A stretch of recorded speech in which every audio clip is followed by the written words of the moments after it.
At first, it sounded like just another night of war, air raid sirens, explosions in the distance, flashing red alerts across the sky over Kyiv. But this was not just another strike. This was Russia sending a message the entire world was meant to hear, and the weapon behind that message was one of the most feared missiles in Moscow's arsenal, the hypersonic Oreshnik. By the time the attack ended, the damage was already visible across the Ukrainian capital. Residential buildings were hit, schools were damaged, a market was struck, government areas came under pressure, and according to Ukrainian officials, at least 2 people were killed and more than 80 were wounded in one of the biggest aerial assaults Kyiv has faced in this war. The sky over the city was filled with drones, cruise missiles, ballistic missiles, and something much more alarming. A weapon Russia says can travel at extreme speed and break apart into multiple warheads as it descends. That is why this attack matters so much, because Russia was not simply trying to destroy infrastructure. It was testing fear, it was testing air defenses. And it was testing how far it can push the idea that no city in Ukraine is truly safe, not even the capital. When a missile like this is used in a mass strike, the message is bigger than the explosion itself. The message is that Moscow wants Kyiv, and everyone watching, to believe escalation still belongs to Russia. The Oreshnik is not a normal missile. It has been described as a hypersonic ballistic weapon, able to carry multiple warheads and strike at speeds that make interception extremely difficult. Putin has publicly framed it as a weapon capable of devastating deep underground targets and evading defense systems, while Ukrainian and Western officials see it as part of a psychological campaign as much as a military one. In other words, the missile is not only about hitting a target, it is about forcing everyone else to react. And this latest attack did not come out of nowhere. Russia has been ramping up large-scale drone and missile barrages against Ukraine for weeks. One recent strike involved hundreds of drones and dozens of missiles, with Kyiv repeatedly taking the brunt of the bombardment. Another major assault saw Ukraine's Air Force report waves of incoming drones and missiles, many aimed at the capital and critical infrastructure. The pattern is clear: pressure the air defenses, overwhelm the system, and keep the population under constant strain. That is the real battlefield here, not just trenches, not just front lines. The battle is in the sky, in the radar networks, in the missile interception systems, and in the nerves of millions of civilians who never know whether the next warning will be a false alarm or the start of a catastrophe. Russia's strategy has become brutally simple: keep striking, keep adapting, and force Ukraine to spend enormous resources defending every night. But there is another side to this story. Russia's confidence in these attacks does not mean Russia is operating from a position of strength everywhere. Ukrainian forces have been launching their own deep strikes and drone attacks inside Russian territory, and Moscow has claimed one of the largest drone interceptions of the war after a Ukrainian wave hit multiple regions. That means both sides are now pushing the conflict farther from the front lines and deeper into each other's territory. The war is no longer contained to a battlefield. It is becoming a long-range industrial contest of drones, missiles, air defenses, and endurance. And that is where the danger grows, because every time Russia uses a more advanced weapon, it creates 2 pressures at once. First, it pressures Ukraine militarily. Second, it pressures the West politically. The question becomes whether NATO and the US respond with more air defense support, more long-range weapons, more sanctions, or a stronger deterrent posture. That is why the timing of this attack matters just as much as the weapon itself. Western analysts have long warned that Russia wants to shape the battlefield through spectacle as much as through force. A hypersonic strike on Kyiv is not just a military event. It is a strategic signal. It says Russia still has escalation options. It says the Kremlin still wants to control the psychological tempo of the war.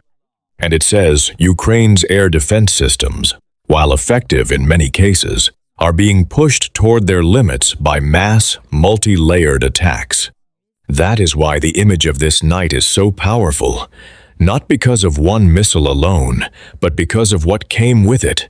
Hundreds of drones, dozens of missiles, flames over the capital, civilians in shelters, emergency crews moving through the aftermath.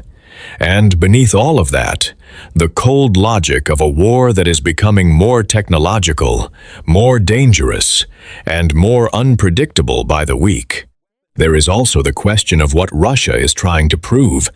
If the Oreshnik truly performs the way Moscow claims, then Russia wants the world to believe it can strike faster, deeper, and with less warning than conventional systems allow. If it is being used in mass attacks like this, then the Kremlin may be trying to normalize the weapon before possibly using it in more strategic ways later.